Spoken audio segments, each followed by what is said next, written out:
నేను అందుకే ఒక మాట చెప్పాను. ఈరోజు ఒక పవిత్రమైన రోజు, కేఎల్ రావు గారి జన్మదినం. 10 సంవత్సరాల కంటే ముందు ప్రారంభించినటువంటి పట్టిసీమ నీళ్లు ఈ సంవత్సరం మీరు చూస్తే చాలా ఇబ్బందులు ఉన్నాయి.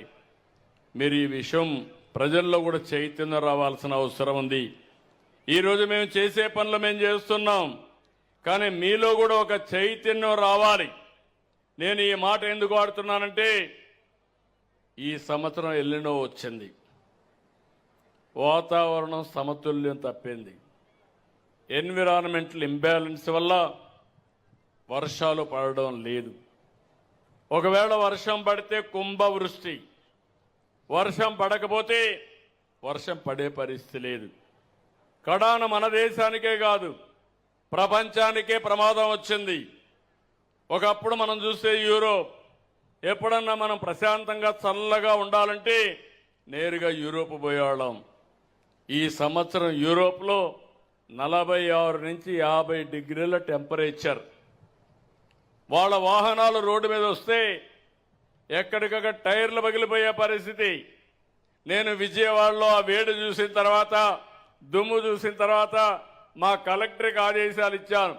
నీళ్లు కొట్టమని ఆదేశాలు ఇస్తే విజయవాడలో నీళ్లు పెడితే ఆ రోడ్డు ప్రశాంతంగా ఉంది. ఇది ఈరోజు చూస్తే యూరోప్లో రోడ్డు మీద నీళ్లు కొట్టే పరిస్థితికి వచ్చారు. రోడ్డు మీద టెంపరేచర్ తగ్గించడానికి ఎక్కడికక్కడ తుంపర్లు పెట్టే పరిస్థితికి వచ్చారు, మైక్రో ఇరిగేషన్ పెట్టే పరిస్థితికి వచ్చారు. రైల్వే లైన్లు కూడా మెల్ట్ అయిపోతున్నాయి. ఈ విషయం మీరు గుర్తుపెట్టుకోవాల్సిన అవసరం ఉంది. నేను అందుకే రాష్ట్రంలో ఉండే ప్రతి ఒక్కరికి విజ్ఞప్తి చేస్తున్నా, మేము చేయాల్సిన పని మేము చేస్తాం. ఈరోజు మీరు చూస్తే ఇప్పటికే 88,000 కోట్ల రూపాయలు ఖర్చు పెట్టాం. ఇంకొక 35,000 కోట్ల రూపాయలు ఖర్చు పెడతాం. 36 ప్రాజెక్టులు పూర్తి చేస్తాం. ఆ తర్వాత మిగిలేది అక్కడి నుంచి నెక్స్ట్ చివరి భూములకు నీళ్లు తీసుకుపోవడం. కానీ ఈ నీళ్లు మీరు ఒకటే గుర్తుపెట్టుకోవాలి, ఎక్కడ శ్రీశైలం, ఎక్కడ తిరుపతి, ఎక్కడ వంశధార, ఎక్కడ కృష్ణ. అక్కడి నుంచి నీళ్లు రావాలంటే లిఫ్ట్లు కూడా పెట్టాలి. లిఫ్ట్ పెట్టాలంటే కరెంటు కూడా వాడాలి. ఈరోజు 10 సంవత్సరాలుగా ఇక్కడ మనం వాడాం, పెట్టుబడి పెట్టాం, దానికి ఎస్టాబ్లిష్మెంట్ పెట్టాం. ఈరోజు మీరు చూస్తే పట్టిసీమ వల్ల 120 కోట్ల రూపాయలు 10 సంవత్సరాలకు ఖర్చు అయింది. పవర్ బిల్లు 100 కోట్లు అయింది, అదర్ ఖర్చు 20 కోట్లు అయింది. దీనివల్ల 13 లక్షల ఎకరాలు స్థిరీకరణ జరిగింది. ఓసారి మీరు గుర్తుపెట్టుకోవాలి, నీళ్లన్నీ పెడతాం, లాస్ట్ పంట వస్తుంది. పంట వచ్చే సమయంలో నీళ్లు రాకపోతే మొత్తం ఎండిపోతుంది, పెట్టిన పెట్టుబడి పోతుంది. అదే సమయంలో వృధా అయ్యే పరిస్థితి వస్తుంది. దీనివల్ల మీరు చూసినప్పుడు ఇక్కడ 1,200 రూపాయలు ఎకరాకు అయ్యింది, కానీ సుజావుగా పంటలు చేసుకున్నాం. ఇంకో పక్కన అక్వాకల్చర్ బ్రహ్మాండంగా అభివృద్ధి అయ్యింది.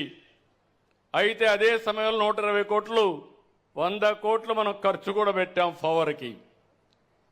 పెట్టడానికి సిద్ధంగా ఉన్నాం. కానీ మీరు గుర్తుపెట్టుకోవాలి, మీ ఊరిలో పడిన వర్షాన్ని మీరు సముద్రానికి పంపించి మళ్ళా వేరే రాష్ట్రాల నుంచి, గంగా నుంచి ఇక్కడ నీళ్లు తీసుకురావాలంటే ఎలాంటి ప్రయత్నమో మీరు గుర్తుపెట్టుకోవాలి. వనరులన్నీ కూడా వృధా అవుతాయి, కష్టం అవుతుంది. బాధ్యతగా ఉండాలి. ప్రభుత్వం మాత్రం బాధ్యతగా ఉండాలి, ప్రజలు మాత్రం మేము బాధ్యతగా ఉండమంటే కరెక్ట్ కాదు. మీకు బాధ్యత ఉంది, మాకు బాధ్యత ఉంది. మీ ఊర్లో మీరు నీళ్లని భూగర్భ జలాలుగా మార్చండి. ఈ ప్రభుత్వం ఒకటి ఆలోచిస్తున్నాం, 3 మీటర్లు 6 మీటర్లు నినాదం. వర్షానికంటే ముందు 6 మీటర్లో ఉండాలి, వర్షాలు పడిన తర్వాత 3 మీటర్లో ఉండాలి. మనం వాడే నీళ్లు 3 మీటర్లే వాడుకోవాలి. గోదావరి, కృష్ణా జిల్లాలో బాగానే ఉంటాయి, మెట్ట ప్రాంతాల్లో సమస్య ఉంది. దానికి కూడా వర్కౌట్ చేయాల్సిన అవసరం ఉంది. మొన్ననే మళ్ళీ ఒకసారి జలధార అనే కార్యక్రమం తీసుకొచ్చాను. జలధార కార్యక్రమం తీసుకొస్తే పెద్ద ఎత్తున రాష్ట్రమంతా చేశాం. 79,625 పనులు ప్రారంభించాం. 3,267 కోట్ల రూపాయలు ఖర్చు పెట్టాం. 93% పనులు పూర్తయినాయి. ఇంకా ఖర్చు పెడతాం. నేను ఒకటే మీ అందరికి విజ్ఞప్తి చేస్తున్నా, నేను కానీ అదే మరి ఎన్డీఏ కూటమి ప్రభుత్వం కానీ నరేంద్ర మోడీ గారు ఢిల్లీలో ఉండి మోడీ గారి నాయకత్వం, నేను ఇక్కడుండే పవన్ కళ్యాణ్ గారు ఒకటే ఆలోచిస్తున్నాం, ఈ రాష్ట్రానికి ఒక బాధ్యత కలిగిన